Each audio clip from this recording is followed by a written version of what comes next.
Just to go through the medications, on the right side with the preventers, the first 5 are what we call inhaled steroid medications, taken via a puffer. They don't do much for getting rid of symptoms. They're meant to stop the condition being worse in the future. Then we've got the oral steroid, the prednisolone, the little white tablets people have when they have severe asthma, come out of hospital, have a chest infection. Great drug for helping your breathing, but unfortunately a drug with a lot of side effects. The more well-known ones are weight gain, hair loss, stunted growth in kids, stomach ulcers, osteoporosis, easy thinning and bruising of skin, suppression of the immune system.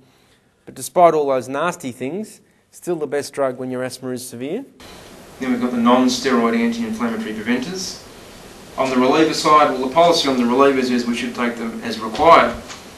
But there is a bit of a problem because a lot of people take and have even been told to take them regardless of whether they have symptoms. People say, oh, I take 2 + 4 times a day, I take reliever before preventer, I take Ventolin before I play sport. It's a bit like me saying I might have a headache in 2 hours' time, I'm going to take Panadol now. So you probably wouldn't do that. So why do we take these when we don't have symptoms? Well, I know why. I did it for many years. We do it because we think we're stopping the condition from coming. And of course you will in the very short term, but again, look at the nature of these drugs and the way that they work.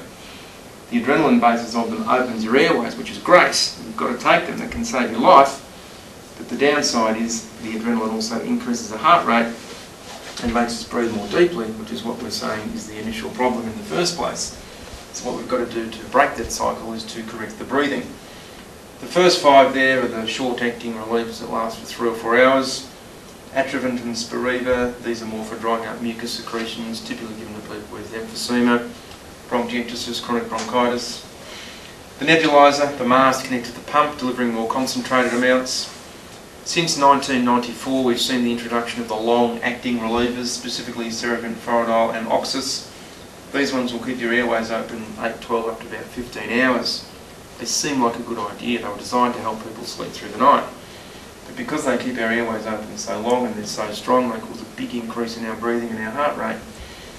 And the dangers of them have really started to come out over the last 12 to 18 months in the scientific literature and in the media.